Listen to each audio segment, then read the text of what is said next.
अभिवाचन. श्यामची आई. लेखक साने गुरुजी. रात्र 23वी. अर्धनारी नटेश्वर. अभिवाचक स्वर अनिल सोमणी. अर्धनारी नटेश्वर. मे महिन्याच्या सुट्टीत मी घरी गेलो होतो. इंग्रजी 4थीत मी गेलो होतो. मी घरी गेलो म्हणजे आईला आधार वाटे, कारण ती नेहमी आजारी असे. एक दिवस ताप येई, दुसऱ्या दिवशी ताप निघाला का मी पुन्हा कामाला लागायची. ताप आला की निजावायचे, ताप निघताच उठावायचे. ती फार अशक्त झाली होती. मी आलो म्हणजे तिला बरे वाटे. मी तिला पाणी भरण्यास, धुणे धुण्यास मदत करीत असे. अंगणाची झाडलोट करीत असे. आईचे पाय चेपायचे हा तर सुट्टीचा माझा नेमच झाला. एक दिवस बाहेर स्वच्छ चांदणं पडलं होतं. जेवणखाणी झाली होती. वडील जेवून बाहेर गेले होते. धाकटे भाऊ झोपी गेले होते. आईचे उष्टे शेण वगैरे झाले. आई मला म्हणाली, श्याम, थोडे दळायचे का रे? का तुझे हात दुखत आहेत? संध्याकाळी तू खणले आहेस, घोळीचा दळा केलास ना, हात दुखत असेल तर नको. मी म्हटलं, मुळीच हात दुखत नाहीत. जात्याच्या खुंट्याला तुझा व माझा दोन्ही हात असतात. तुझा प्रेमळ हात माझ्या हाताला लागून मला शक्ती येते. चल, मी अंगणात जातो, पोत्यावर जाते घालतो. आईने घाल म्हणून सांगितले. मी अंगणात जाते घातले. आईने दळण आणले. दुसऱ्या दिवशी आंबोळ्या करावायच्या होत्या. मला आंबोळ्या फार आवडत असत. माय लेकरे अंगणात दळत होती व चंद्र वरून अमृताचा वर्षाव करीत होता. मंद गार वारा सुटला होता. आई ओव्या म्हणत होती व ओव्यात श्यामबाळ असे माझे नाव गुंफीत होती. मला आनंद वाटत होता. दळण्याचे काम मला लहानपणापासूनच आवडते, कारण त्यामुळे आईची सेवा करता येत असे. आईबरोबर दळीत असता मी जात्यात वैरण घालावयासही शिकलो होतो. आम्ही दळीत होतो. दळणाचा आवाज ऐकून शेजारच्या जानकी वहिनी आल्या. बाई, हे काय, श्याम का दळतोय? मी म्हटले, आज रात्री एकट्या कशा दळीत बसल्यात म्हणून पाहायला आले. श्याम, हे रे काय, तू इंग्रजी शिकतोस ना? जानकी वहिनी मला म्हणाल्या. मी आईला विचारलं, आई, दळायला हात लावला म्हणून काय झाले? आई म्हणाली, श्याम, अरे जानकीबाई थट्टा करतात हो तुझी. त्यांचे तुझ्यावर प्रेम आहे म्हणून पाहायला आल्यात. अरे, काम करणाऱ्याला का कोणी नावे ठेवतील?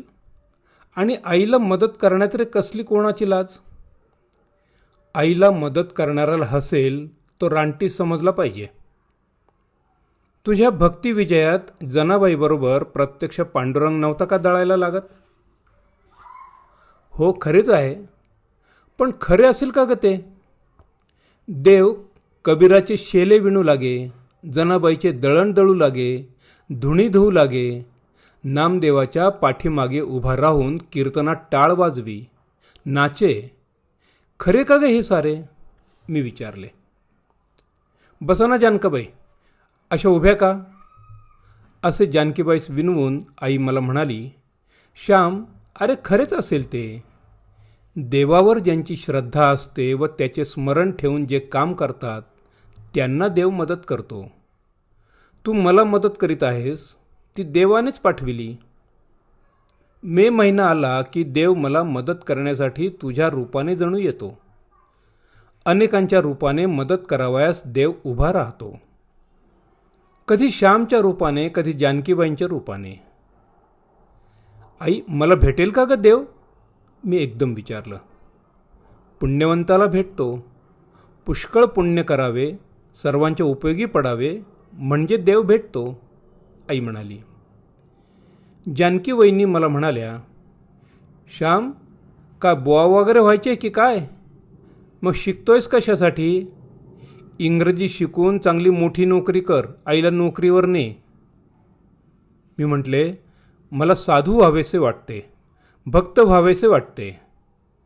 आई ओम नमो भगवते वासुदेवाय हा मंत्र जपत ध्रुव बसला होता.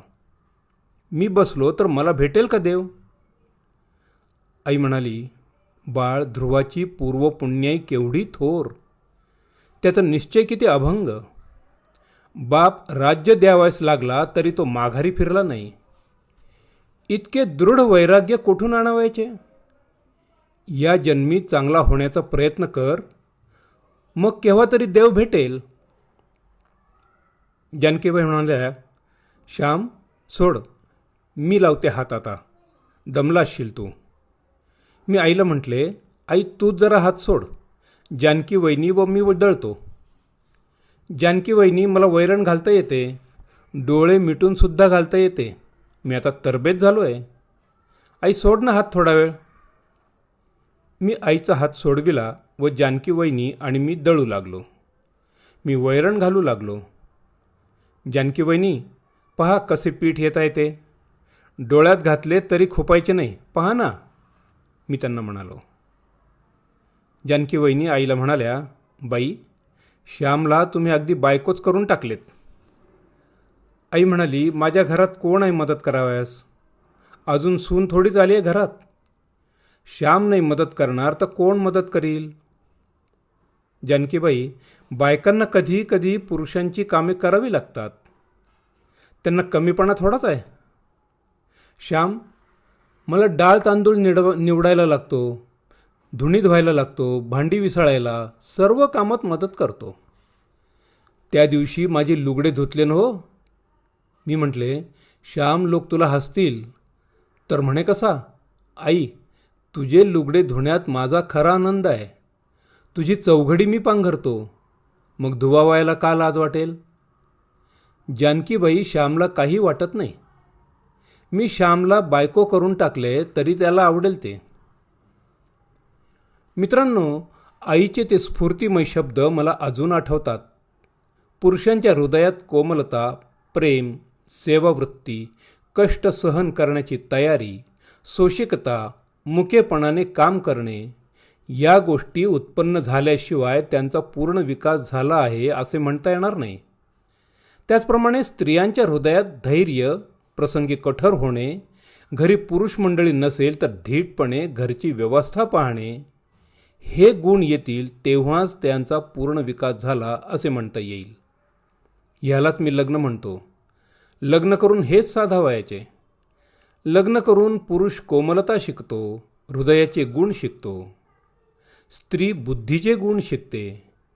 विवाह म्हणजे हृदय व बुद्धी, भावना व विचार यांचे मधुर मिश्रण, मधुर सहकार्य होय. पुरुषांच्या हृदयात स्त्रीगुण येणे व स्त्रीजवळ पुरुषगुण येणे म्हणजे विवाह होय. अर्धनारी नटेश्वर हे मानवाचे ध्येय आहे. स्वतः पुरुष अपूर्ण आहे, स्वतः एकटी स्त्री अपूर्ण आहे, परंतु दोघे एकत्र येऊन पूर्ण व्यक्ती बनतात. दोन अपूर्णांच्या लग्नाने दोन पूर्ण जीव बनतात. निराळे लग्न लावण्याची आई मला जणू जरूरच ठेवत नव्हती. दया, प्रेम, कष्ट, सेवा या स्त्री गुणांशी आई माझे लग्न लावून टाकीत होती. धन्यवाद.